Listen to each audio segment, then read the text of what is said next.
Hola, ¿qué tal? Soy Lupita Santa Cruz. Le doy la más cordial de las bienvenidas a este primer programa de Hablemos de, con un invitado muy especial. Hablemos de Raúl Morón Orozco, quien es padrino de arranque de esta emisión y a quien le damos la más cordial de las bienvenidas. Senador, ¿cómo está? Lupita, buen día a todas, a todos. Pues contento de que me hayas invitado a tu programa que va a iniciar. Te deseo mucha suerte. Regularmente ustedes han sido muy exitosos en lo que inician, entonces este programa no va a ser la excepción. Saludarlos a todos y muchas gracias.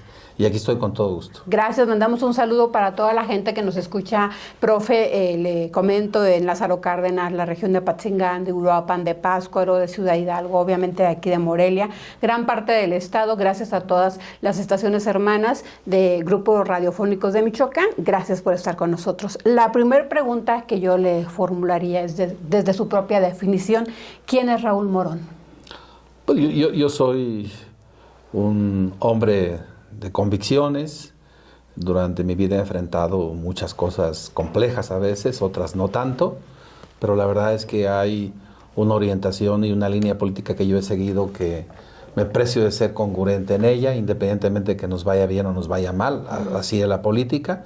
Pero aparte soy un hombre de trabajo. Mis padres me enseñaron, mis abuelos me enseñaron a trabajar, a ser consecuente, a ser persistente en lo que me fijo como objetivos, como metas, y eso también me ha ayudado mucho, muy comprometido con la gente humilde, con la gente que menos tiene. Yo vengo de allá y la verdad todavía veo mucha inequidad, mucha desigualdad, y entonces la lucha de muchos años, de décadas ya, es por ver cómo generamos condiciones para que nuestra gente viva de mejor manera, que viva digna y que acceda a los derechos que están consagrados en la Constitución, que ese es el reto que nosotros hemos seguido desde hace mucho tiempo, en momentos con mucha adversidad, porque éramos oposición, ahora desde el gobierno, que creo que tenemos condiciones para hacer que esto sea posible, que sea realidad.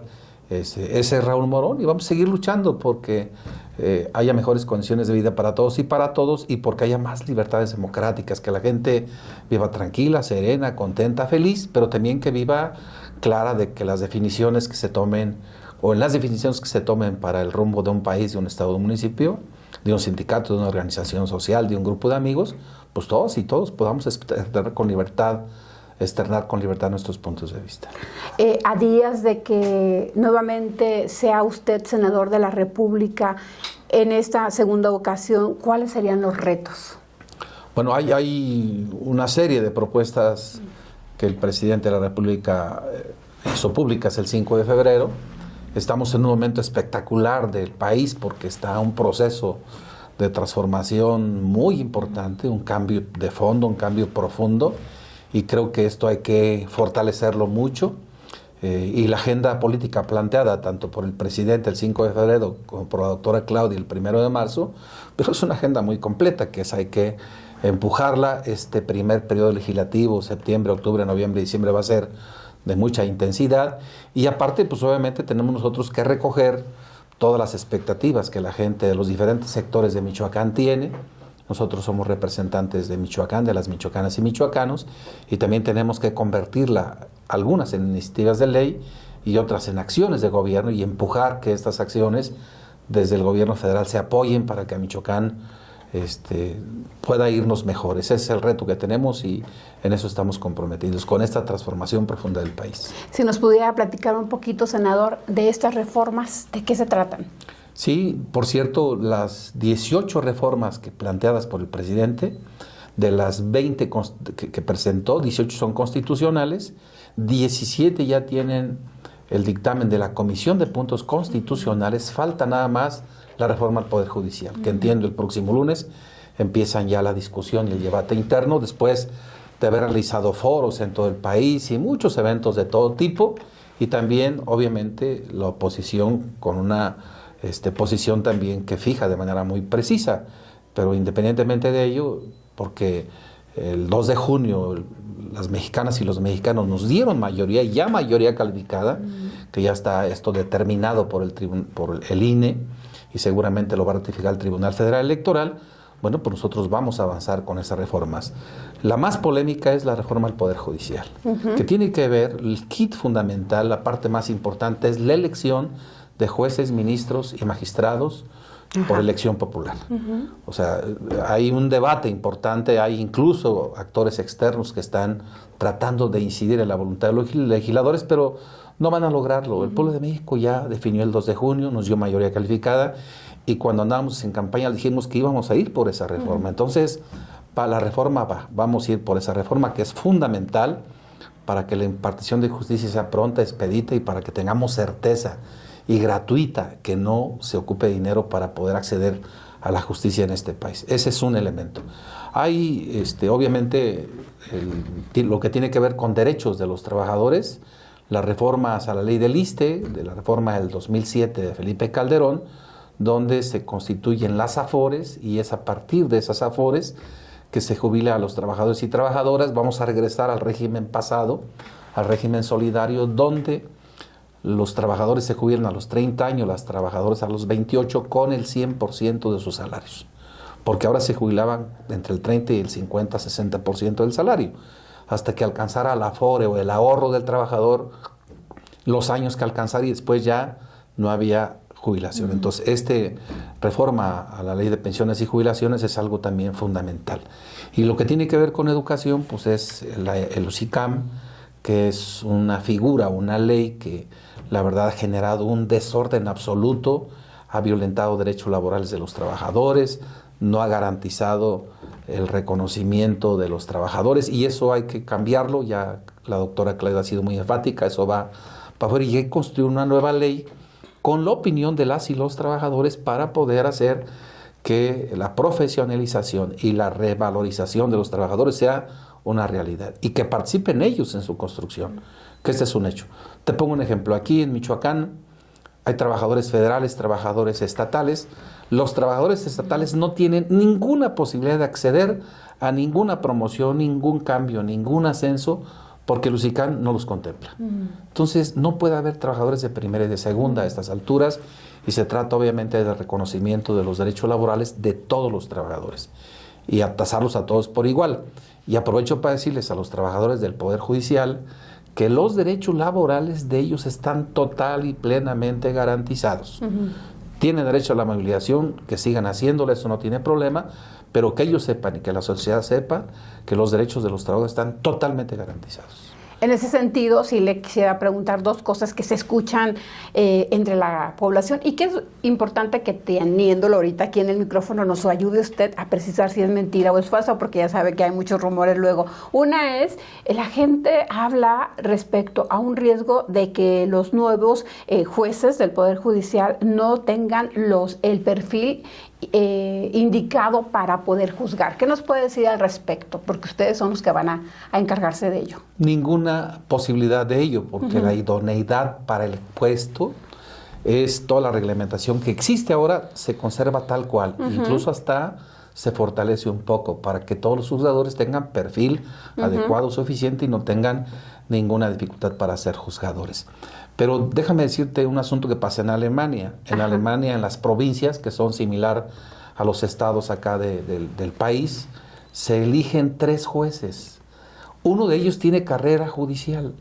Los otros 2 son de la sociedad civil. Son gente como nosotros, común y corriente, porque se entienda ya también que el sentido común del bien y del mal está en todas y todos. Entonces no se ocupa estudiar mucho para determinar quién está infringiendo o quién comete un error, quién hace una cosa inadecuada, deshonesta, y ellos ayudan a juzgar. Y déjame decirte otra cosa, en Estados Unidos, de los 50 estados que tiene la federación, en 45 se eligen los jueces locales por elección popular.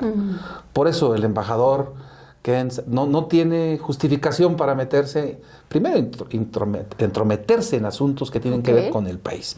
Y luego, pues estamos hablando de Ken Salazar. Así de Ken Salazar. Y luego, obviamente, pues allá también se da de la misma manera. Entonces, quiere decir que allá tampoco se imparte la justicia bien porque son electos por el pueblo. Yo creo que ese es un elemento que tenemos que desabrogar. La verdad es que la narrativa de la oposición ha tratado de descalificar esa propuesta porque hay muchos intereses económicos metidos ahí en los ministros y en los magistrados.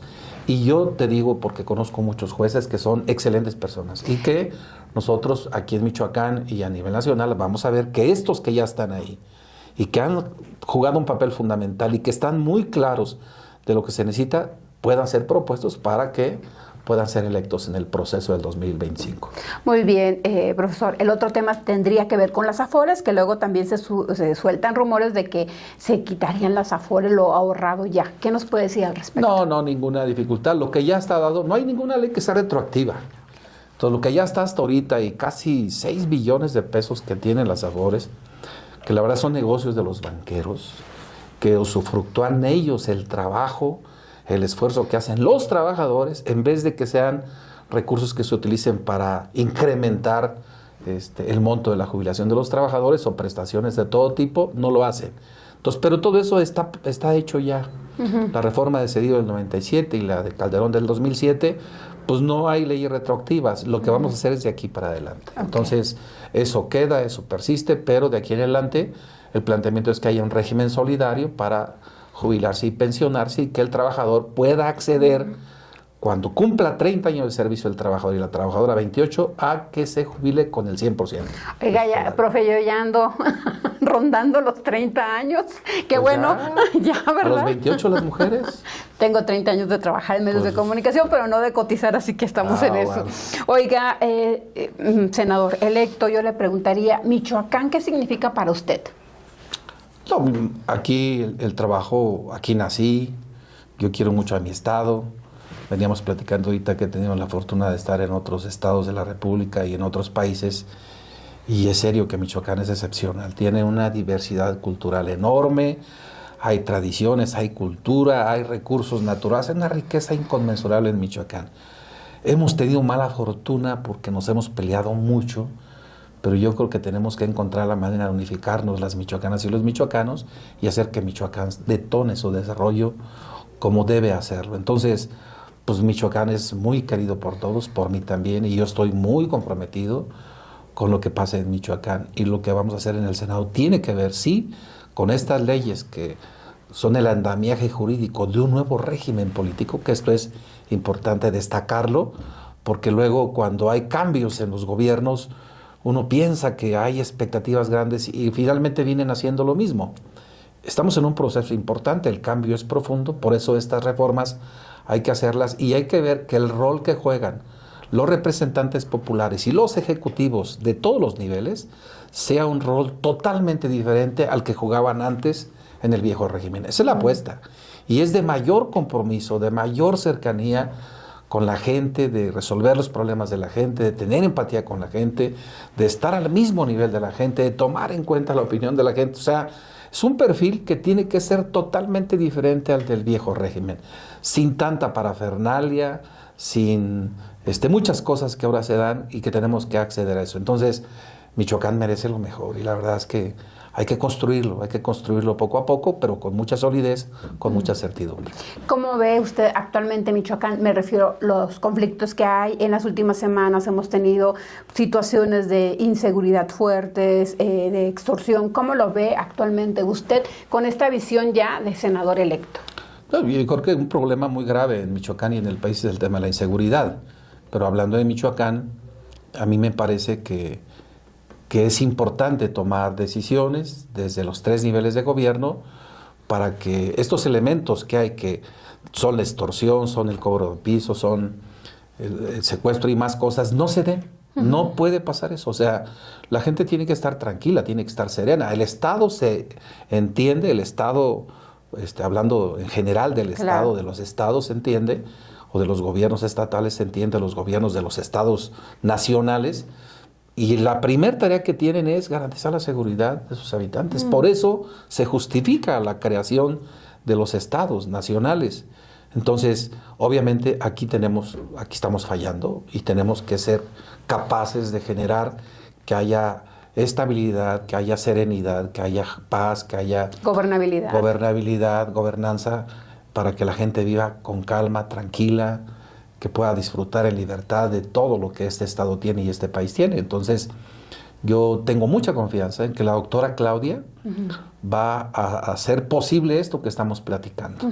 Y nosotros vamos a estar atentos a que en el caso de todo el país, pero particularmente de Michoacán, pues hacer lo que sea necesario, platicar con quien sea necesario, juntar a los sectores que sean necesarios para empezar a generar esta estabilidad que es urgente que se dé en Michoacán y que se dé en varios estados del país. Entonces, como senador, se compromete hoy aquí ante los micrófonos de estar al pendiente de contribuir para mejorar la situación de Michoacán. Todo lo que esté en nuestras manos lo vamos a hacer. No somos quienes tomamos decisiones, no estamos en un espacio ejecutivo, pero obviamente sí podemos auspiciar que los ejecutivos puedan poner más atención en este tipo de tareas, que me parece que son las que están generando inestabilidad, que están generando incertidumbre en el Estado, y que eso hay que quitarlo. Yo creo que hay que ayudarle aquí a los presidentes municipales, a las presidentas municipales, hay que opinar, acercar propuestas al gobierno del Estado, al gobierno federal, para que esto pueda darse de la mejor manera. Y creo también que hay la capacidad en el Estado de sectores diversos de la sociedad que también pueden opinar sobre cómo podemos pacificar Michoacán y pacificar el país. Lo importante es tomarlos en cuenta. Claro que sí, ese es el reto. Oiga, profesor, últimamente se han soltado rumores en Michoacán de un posible interinato. ¿Usted ha escuchado algo al respecto? Desde las esferas políticas me refiero, obviamente. Sí. La verdad es que después de la visita del presidente Andrés Manuel y de la presidenta electa hubo mucha especulación. Yo tengo mi opinión. Yo creo que no nos conviene, en serio se los digo, no nos conviene a nadie que esto pueda darse. Al contrario, creo que hay que ayudar, hay que fortalecer al gobierno que encabeza Alfredo Ramírez Bedoya para que encuentren la manera de solucionar los problemas que estamos enfrentando. Pero no nos conviene porque eso es traumático para los estados. En Michoacán lo hemos vivido mucho. Sí. Es el estado que más interinatos ha tenido en toda la historia de la República. Por eso yo creo que no es conveniente, no es pertinente. Hay que ayudar al gobernador, al gobierno actual, desde todos los sectores. Se dejan, pues. Claro, hay que hacer esfuerzos para que haya condiciones y que escuche propuestas y que entre todos podamos estabilizar Michoacán. ¿Usted se siente preparado, profesor, para servir a Michoacán? Claro, por eso participamos. Si no tuviéramos esta idea y este compromiso y la visión que tenemos después de muchos años de recorrer el Estado, pues no estuviéramos compitiendo, no hubiéramos competido para la que competimos. Entonces, sí tenemos claridad de lo que pasa en Michoacán y creemos también que tenemos idea de qué hacer para resolver los problemas de Michoacán y de los michoacanos. Pero también tenemos una idea de cómo contribuir para que fortalezcamos el gobierno de la doctora Claudia Sheinbaum. Estamos con unos equipos ayudando a fortalecer. En las giras que estamos teniendo es llamar al pueblo, a la gente, a fortalecer el gobierno de la doctora, ayudarle, apoyarle para que esa transformación sea menos traumática y pueda concretarse más pronto. Y a nivel nacional, con un equipo estamos haciendo lo mismo, con diferentes actores de los estados, nos estamos reuniendo para ver cómo respaldamos al gobierno de la doctora Claudia y también pues, las iniciativas legales y reformas constitucionales que son necesarias hacer, aparte de estas que mandó el presidente, aparte de las que la doctora ha mandado, hay más cosas del andamiaje jurídico que hay que cambiar si queremos mover al país, si queremos cambiar de fondo, si queremos transitar a un nuevo régimen político. Entonces, hay equipos políticos que estamos trabajando en ello, y así como nosotros, yo entiendo que otros también están con la misma idea. O sea, no hay en nuestro equipo ninguna actitud perversa que estemos pensando actuar en contra de alguien para crecer nosotros. No, nosotros lo que creemos es que tenemos que actuar en la unidad, y la unidad siempre nos da buenos resultados. Y ese es un principio, un valor que nosotros reivindicamos siempre. ¿A qué se refiere, profesor, con transitar a un nuevo régimen político? México tiene que cambiar. La verdad es que había un régimen de corrupción y de impunidad. O sea, el cáncer, ha dicho Andrés Manuel, más profundo de régimen que se está yendo y que estamos cambiando, y todavía tenemos reminiscencias de ese régimen actualmente, es la corrupción. Si nosotros logramos hacer que todos los gobernantes, todos los espacios de poder de todos los sectores sean espacios honestos, transparentes, que se comprometan a hacer lo que es bien para todas y para todos, para las personas, para los seres humanos, y no actuar de forma egoísta, yo creo que ese es el nuevo régimen. El humanismo mexicano tiene que ver con que pongamos en el centro al ser humano y a partir de ahí diseñemos todas las políticas públicas que beneficien al ser humano. Es al mexicano, a la mexicana, a los mexicanos y a los mexicanos, que es en beneficio de ellos, no en beneficio mío o del dinero, de ser más ricos a muy pocos, con el sacrificio de casi todos. Entonces la idea es que haya condiciones más dignas, de vivir dignamente, y que actuemos con ética, con valores, con principios, que eso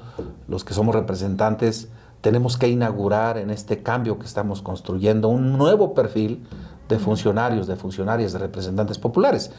O sea, estamos en ese tránsito, a veces es traumático, no es tan rápido, pero nosotros estamos empujando lo que más podemos y creo que esa es la tarea que nos corresponde a nosotros en este momento. ¿Qué le diría a las personas que también dicen, estamos transitando hacia un país comunista?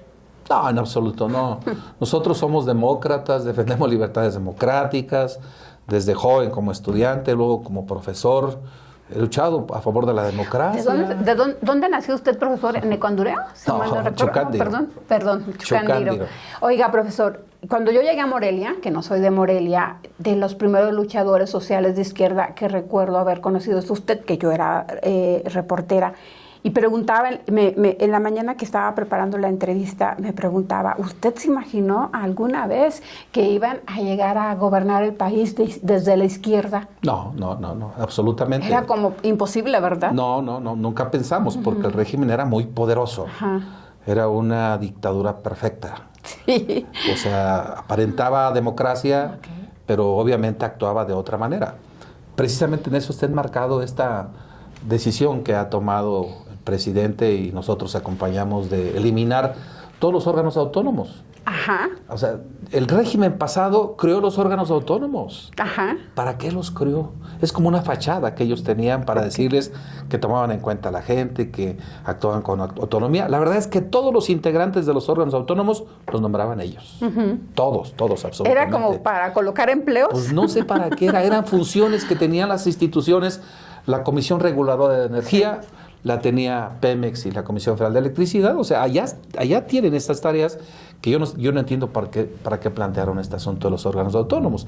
Entonces, eran como fachadas que ellos tenían para justificar en el ambiente, en el contexto internacional, que era un país democrático, pero en los hechos no era un país democrático. Había fraudes electorales por todos lados. Sí, todavía tenemos esa reminiscencia, yo les quiero decir. Todavía no hay elecciones totalmente transparentes y democráticas, pero nosotros tenemos que luchar para que la voluntad del pueblo se respete donde sea y para que la gente pueda con libertad decidir quién quiere que lo represente en cualquier nivel de representación, de organización social, de sindicato. Ese es el reto. El camino, decía el presidente en su libro de Gracias, el camino de la democracia. Y la democracia hay que fortalecerla mucho. El pueblo tiene que determinar hacia dónde quiere conducir su país, su estado, su municipio, su sindicato, su organización social, etcétera, etcétera. O sea, es la democracia. Y cuando la democracia impera o imperara en un país, entonces lo que vamos a ver es la potencia que tiene la inteligencia colectiva y no la inteligencia de una persona. Porque luego nos representan personas que no son tan doctas o que no tienen un conocimiento del contexto, de la realidad que vivimos y toman decisiones que en absoluto corresponden a lo que ocupa los países. Cuando seamos capaces de construir un régimen auténticamente democrático, es el pueblo el que determina con sus representantes, pero con la opinión del pueblo. Yo vengo ahorita de un evento de los maestros de la sección 18, de uno de los grupos, y les decía, a ver, la nueva ley, la UCICAM ya dijo que va para atrás, la nueva ley de la UCICAM hay que construirla todos, ustedes también pueden participar, opinen, digan cuáles son sus preocupaciones y acá técnicamente le damos forma a esas preocupaciones para que no se presenten nunca más y que ustedes tengan estabilidad, tranquilidad, que tengan certeza, que tengan en su promoción, sus ascensos, su movilidad, que tengan todos base en sus trabajos, estabilidad. O sea, todo eso tiene que contemplar la nueva ley. Entonces, opinen, porque yo los voy a tomar en cuenta. Es el momento. Es el momento. Las tres últimas preguntas, claro, profesor, sí, porque ya se nos fue el tiempo como agua. Preguntarle, ya que tocó el tema de los organismos autónomos que ya desaparecen, ¿se garantiza, por otro lado, que todos los derechos, como el derecho al acceso a la información, etcétera, están garantizados a través de las secretarías donde se van a estar atendiendo a la gente? Eso tenía que hacer el viejo régimen. Ajá. Creo estos organismos como fachadas para decir que son democráticos, pero como nosotros estamos construyendo un gobierno diferente, totalmente democrático, honesto y transparente, no ocupamos de esos organismos. El gobierno, el Estado se da de por sí la responsabilidad de ser transparente, de ser honesto y de estar al pendiente de todas las obligaciones que tiene como Estado mexicano para generar confianza, certidumbre a sus habitantes. Ese es el reto que tenemos, entonces no se ocupan de esos organismos.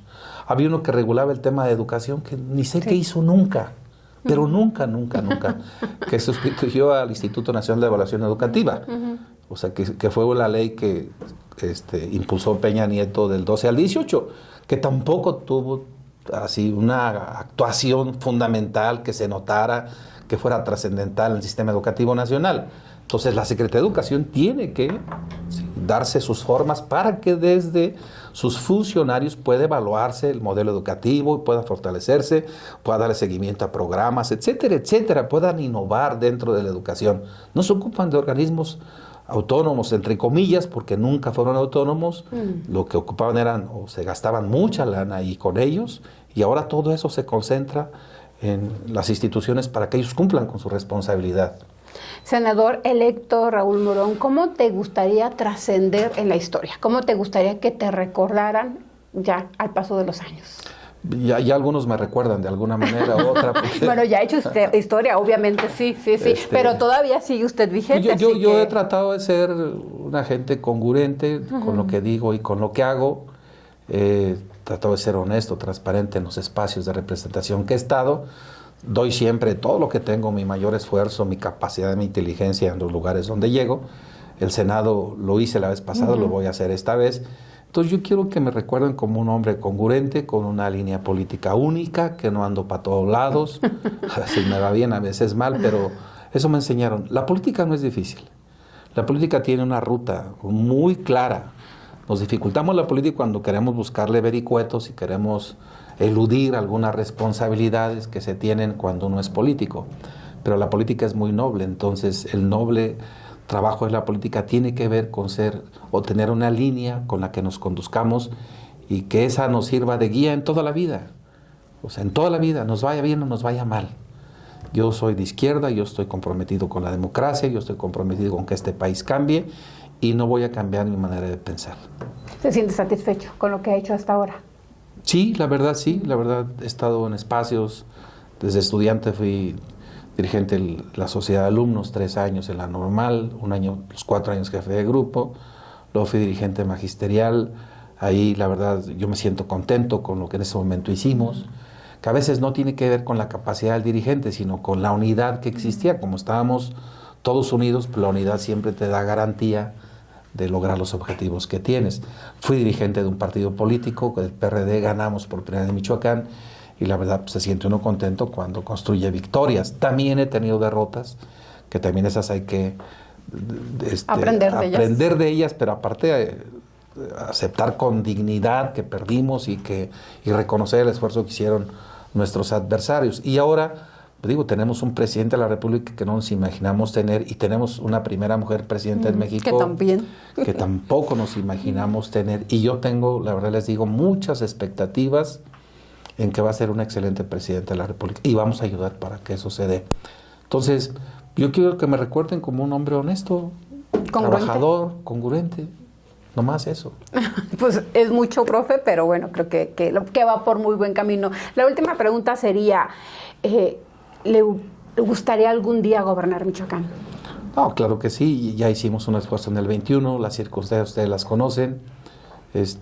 Pues hay muchos compañeros y compañeras que están con la idea de que empecemos a trabajar para que las cosas se den en el 27. ¿Y sí? Hay que ir con mucha calma, digo, hay que ir con mucha tranquilidad. Tenemos un gobernador que hay que darle su lugar siempre, porque no hay idea de trastocar nada.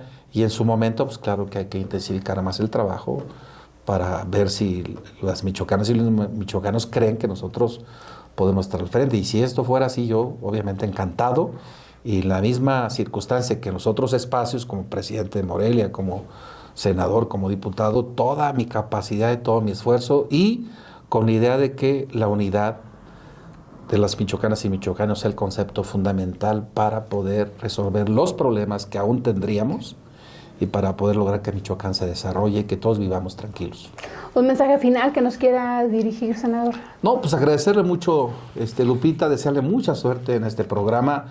La verdad es que yo siempre que me invitan a programas con este formato los felicito porque no hay espacios donde uno pueda reflexionar sobre los momentos, el contexto que estamos viviendo tan importante, y la verdad saludar que este programa vaya a echarse al aire y complacido y agradecido por ser el primero que está acá, y pues vamos a seguir adelante, vamos a seguir trabajando y por aquí nos vamos a seguir viendo en Michoacán y en México. Pues muchísimas gracias, senador, y también nosotros le agradecemos la confianza para poder hablar de manera clara, abierta, directa de estos temas que no tienen por qué ser tabúes. A final de cuentas es lo que está en la mesa, en la opinión pública, y a final de cuentas, más allá de alguna pregunta que pueda ser incómoda, siempre digo, la nota o la información importante es la que ustedes den al público, porque son los actores que están construyendo la historia de Michoacán. Muchas gracias nuevamente.